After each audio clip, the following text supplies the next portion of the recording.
Yo siempre me había imaginado el paraíso bajo la especie de una biblioteca. Otras personas piensan en un jardín, otras personas pueden pensar en un palacio. Yo siempre me he imaginado mi paraíso personal con una biblioteca. Es un gabinete mágico en el cual hay muchos espíritus hechizados y esos espíritus despiertan cuando los llamamos. Es decir, mientras no abrimos un libro, el libro es una cosa muerta. Para el mismo lector, el mismo libro cambia, ya que cambiamos, ya que somos, para volver a mi cita predilecta, el río Heráclito. Heráclito dijo, el hombre de ayer no es el hombre de hoy, y el de hoy no será el de mañana. Y puede decirse que cada lectura de un libro renueva el texto. El texto está cambiando continuamente. El texto es también, no solo nosotros, el cambiante río de Heráclito.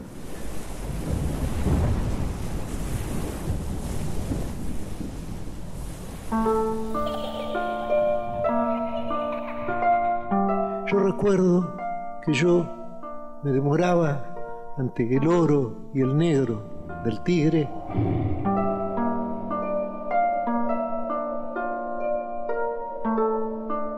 Yo diría que la biblioteca de mi padre ha sido el acontecimiento capital de mi vida.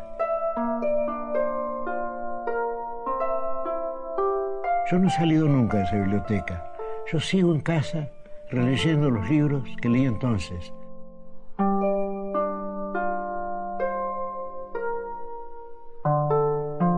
He dicho y repito ahora que para mí el tiempo es el enigma esencial.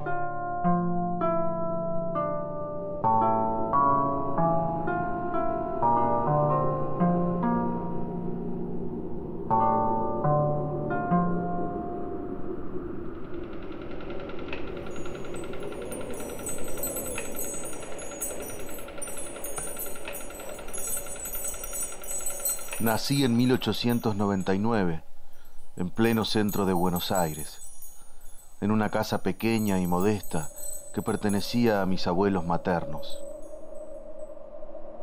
Debemos habernos mudado pronto al suburbio de Palermo, porque tengo recuerdos tempranos de otra casa, con 2 patios, un jardín con un alto molino de viento.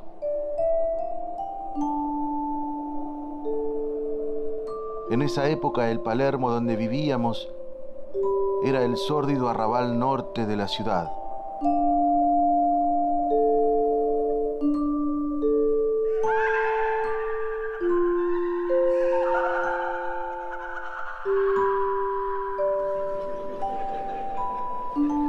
En Palermo vivía gente de familia bien, venida a menos y otra no tan recomendable.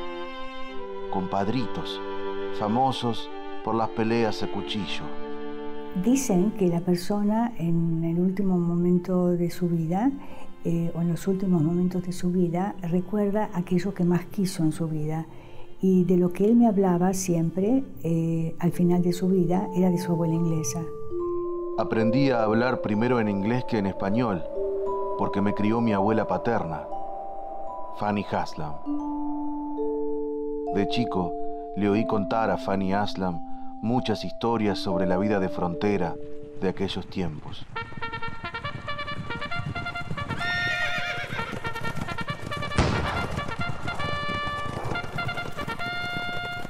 En 1872, mi abuelo Borges era jefe de las fronteras norte y oeste de Buenos Aires y sur de Santa Fe.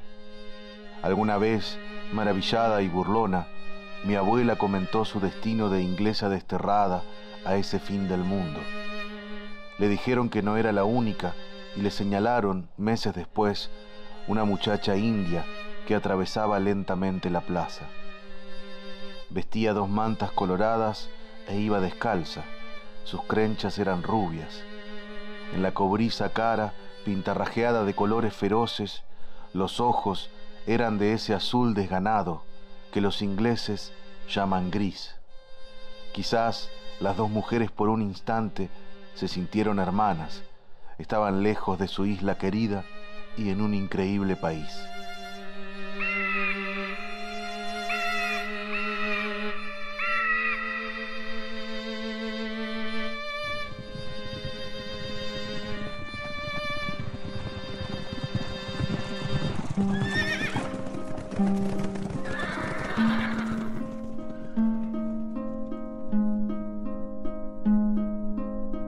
Movida por la lástima y el escándalo, mi abuela la exhortó a no volver.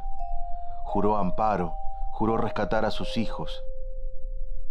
La otra le contestó que era feliz y volvió, esa noche, al desierto. Francisco Borges moriría poco después, en la Revolución del 74.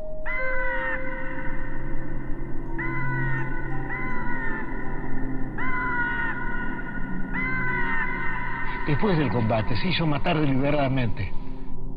Montó a caballo tordillo, un caballo blanco, se puso un poncho blanco y avanzó, no al galope sino al trote, ofreciendo un buen blanco a los tiradores del ejército enemigo, y recibió 2 balas y lo mataron.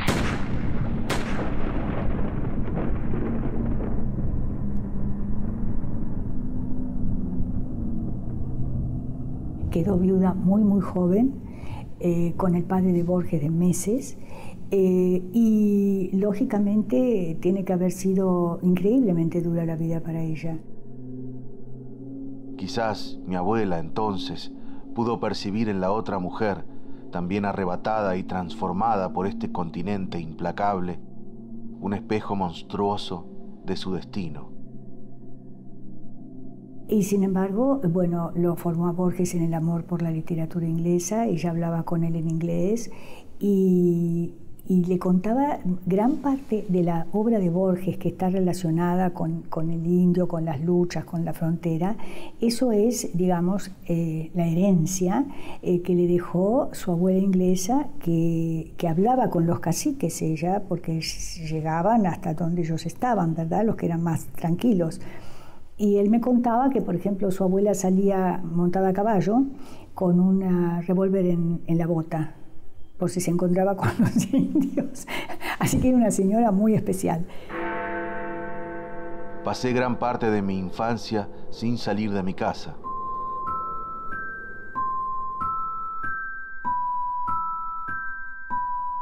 Al no tener amigos, mi hermana y yo inventamos 2 compañeros imaginarios a los que llamamos, no sé por qué, Quilos y el molino de viento. Cuando finalmente nos aburrieron, le dijimos a nuestra madre que se habían muerto.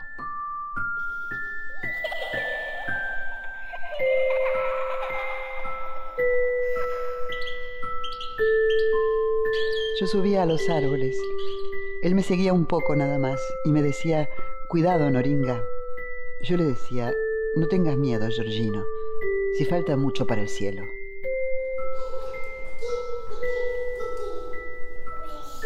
Nunca nos peleamos porque éramos contrarios. A él le gustaba una cosa y a mí otra. Nos complementábamos.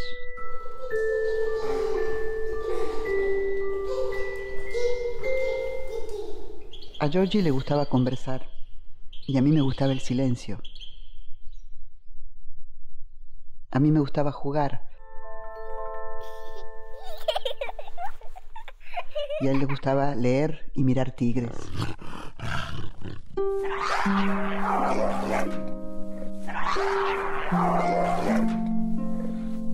En la infancia yo ejercí con fervor la adoración del tigre.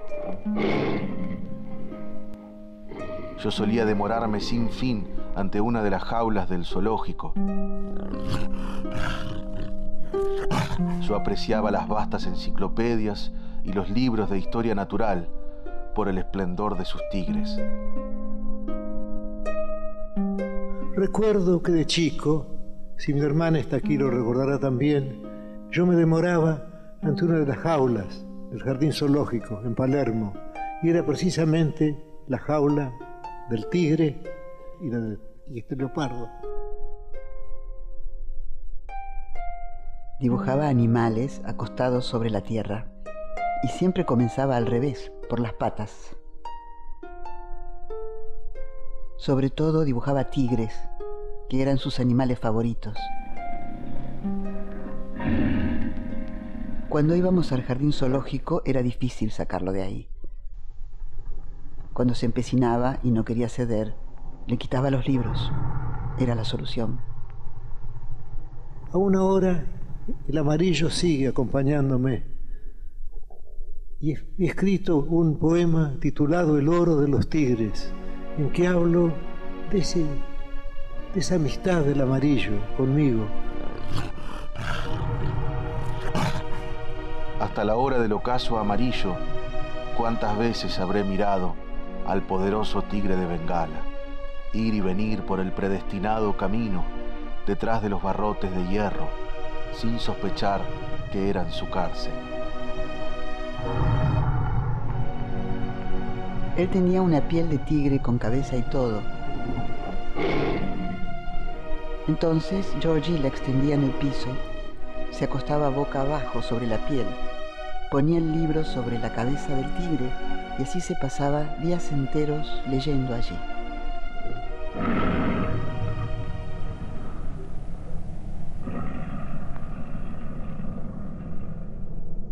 Y mi padre me franqueó su biblioteca, una biblioteca en su mayor parte de libros ingleses. Y yo me eduqué en esa biblioteca. Los primeros hombres en la luna, de Wells, lo leí entonces. Leí a Kipling entonces, leí a Stevenson entonces. Leí Las 1001 noches entonces, todos libros capitales para mí.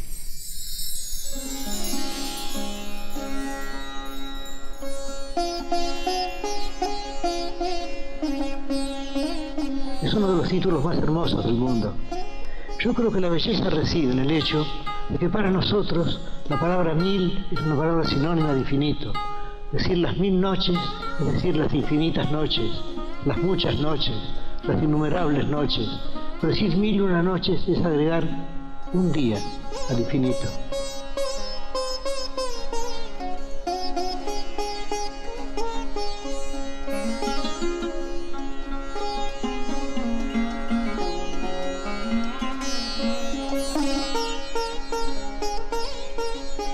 Uno tiene ganas de perderse en las 1001 noches. Uno sabe que entrando en ese libro, uno puede olvidarse de su pobre destino humano.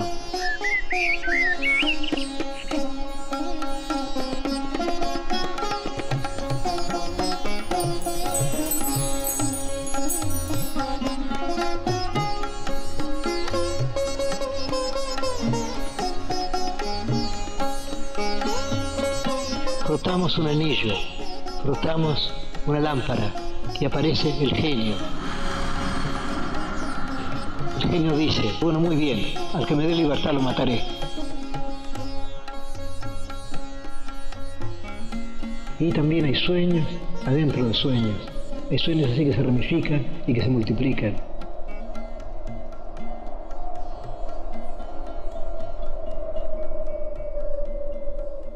Yo diría que la biblioteca de mi padre ha sido el acontecimiento capital de mi vida. Yo no he salido nunca de esa biblioteca. Yo sigo en casa releyendo los libros que leí entonces. Recuerdo una edición de Garnier, El Quijote.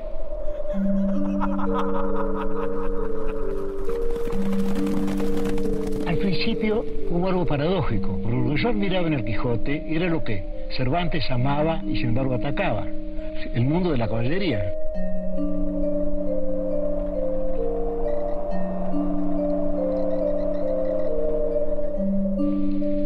Porque sin duda Cervantes no siente ninguna simpatía por el cura, por el barbero, por el bachiller, por los duques. Siente simpatía por Alonso Quijano. Cuando Cervantes publicó El Quijote ya no se leían esos libros. Y que él los quería mucho. Pero que él se daba cuenta de que había algo de absurdo en esos libros y por eso quiso, digamos, curarse de esa pasión.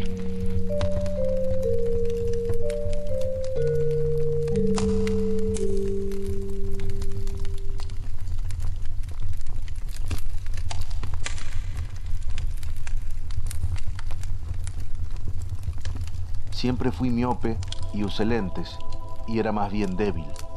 como la mayoría de mis parientes habían sido soldados y yo sabía que nunca lo sería, desde muy joven me avergonzó ser una persona destinada a los libros y no a la vida de acción.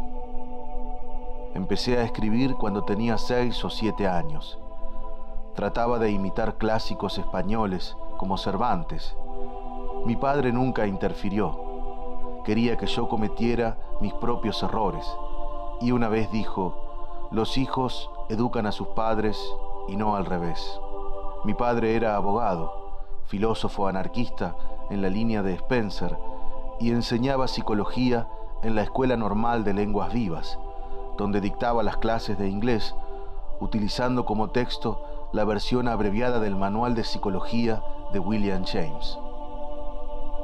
Él me reveló el poder de la poesía, el hecho de que las palabras sean no solo un medio de comunicación, sino símbolos mágicos y música.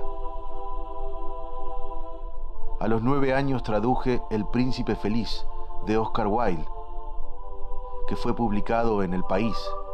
Como la traducción estaba firmada simplemente Jorge Borges, la gente supuso que era obra de mi padre. En general, los escritores tratan de que lo que dicen parezca profundo. Pero Wilde era lo contrario, profundo, que trataba de parecer frívolo. Wilde deslizaba entre sus bromas las cosas más profundas. Entonces Wilde dijo: los griegos han dicho que Homero era ciego para significar que la poesía no tiene que ser visual. La poesía tiene que ser ante todo auditiva. He did not wear his scarlet coat, for blood and wine are red, and blood and wine were on his hands when they found him with the dead, the poor dead woman whom he loved, and murdered in her bed.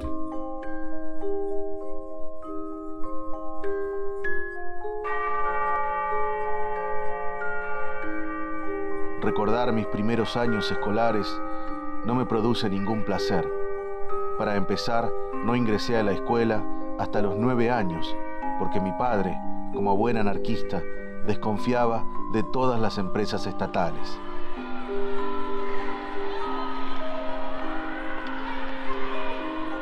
Como yo usaba lentes y llevaba cuello y corbata al estilo de Eton,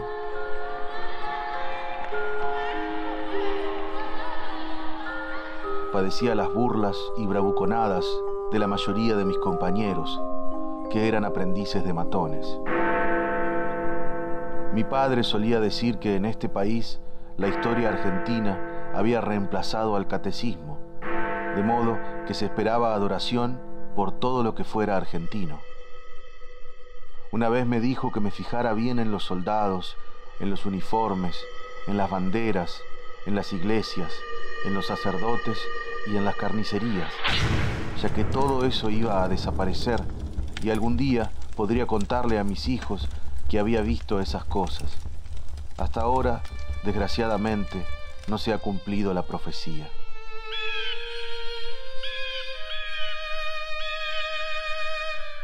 Yo iba con mi padre de noche.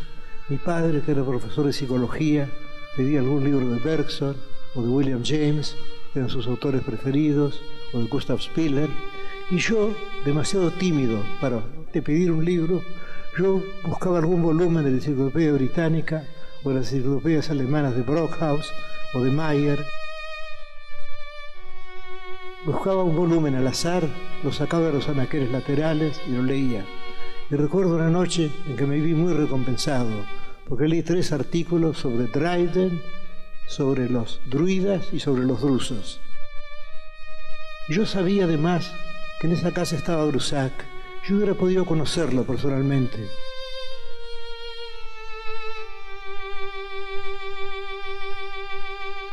Pero yo era entonces muy tímido, casi tan tímido como ahora, salvo que entonces yo creía que la timidez era muy importante. Y ahora sé que la timidez es uno de los males que uno tiene que tratar de sobrellevar.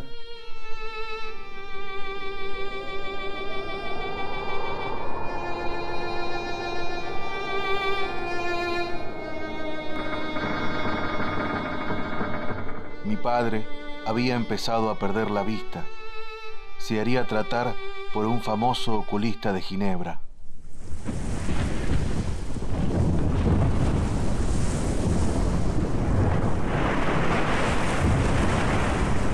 En 1914 nos trasladamos a Europa.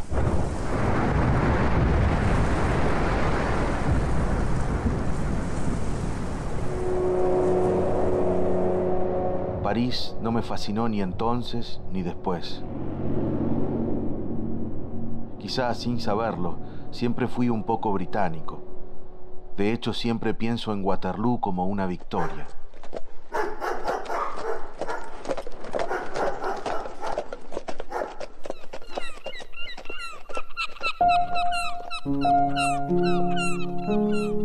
Aquel otoño de 1914 empecé a estudiar en el Colegio de Ginebra, fundado por Calvino.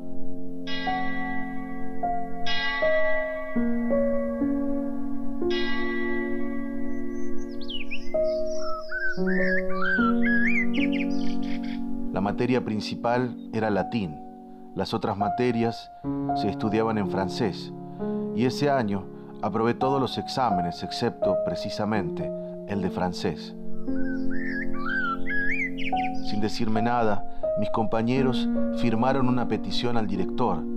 Señalaban que yo había tenido que estudiar todas las materias en francés, un idioma que también había tenido que aprender. Le pedían que lo tuviera en cuenta, y él amablemente aceptó. Por mi cuenta, fuera del colegio, empecé a estudiar alemán. Yo sabía algo de la gramática alemana, der, den, des, die, der, ich bin, du bist, ist, wir sind, ihr seid, sie sind. Pero adquirí un ejemplar del Buch der Lieder, del libro de los cantares, de Heine. Y empecé a leer. Tenía un diccionario alemán-inglés. Y al cabo de 3 o 4 meses, recuerdo una mañana en que lloré, no solo por la belleza del texto, sino porque estaba leyendo un texto en un idioma que yo ignoraba casi perfectamente 4 meses antes.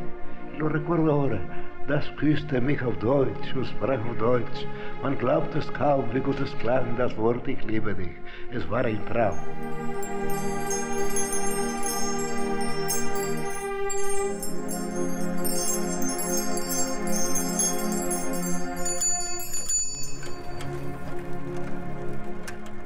Muchas veces iba en bicicleta a Francia.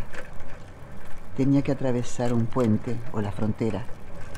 Iba en bicicleta y él apenas veía. Ya tenía problemas, Georgie, pero para no entristecer a mi madre, él no se lo decía. Entonces madre lo dejaba ir en bicicleta. Ese lento crepúsculo, esa lenta pérdida de la vista que empezó cuando yo empecé a ver y que ha durado hasta ahora. Fue un lento crepúsculo. Что такое советская власть? В чем заключается сущность этой новой власти, которой не хотят или не могут понять еще в большинстве стран? Cuando yo era joven, yo empecé siendo comunista, hacia el año 1918, claro, la ausencia de fronteras, la amistad entre todos los hombres. Yo admiraba la Revolución Rusa y escribí una serie de poemas que elogiaban la revolución, la hermandad del hombre, el pacifismo. Yo fui comunista. Ahora no, porque ahora ser comunista es ser imperialista.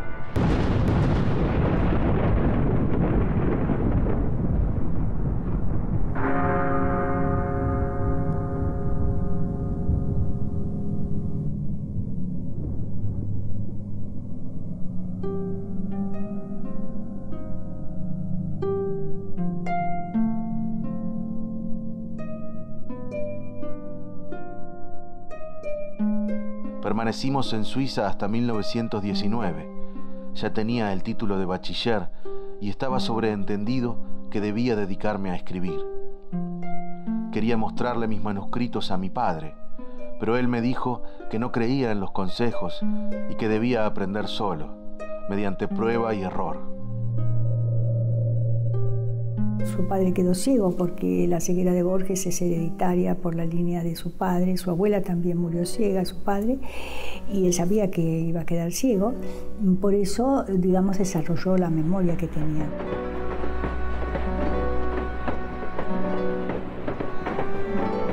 Decidimos regresar a la Argentina, pero pasar primero un año en España.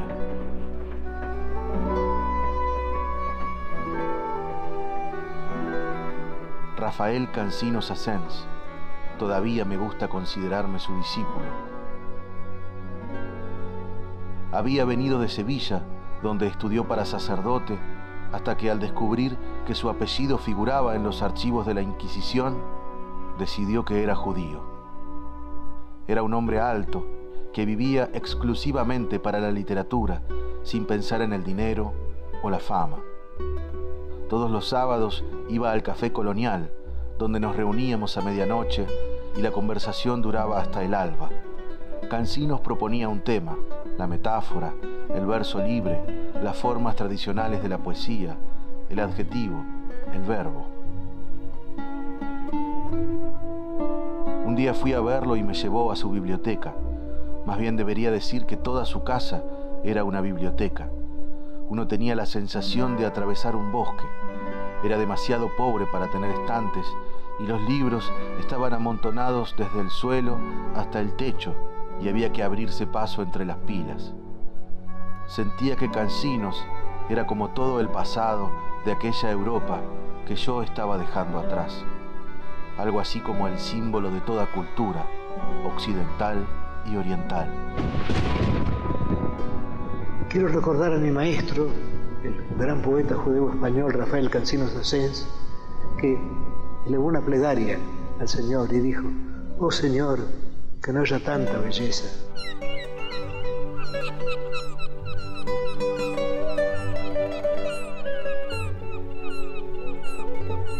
Regresamos a Buenos Aires. Fue para mí una sorpresa descubrir que el lugar donde nací se había transformado en una ciudad muy grande y muy extensa, casi infinita. La ciudad me inspiró los poemas de Fervor de Buenos Aires, mi primer libro publicado.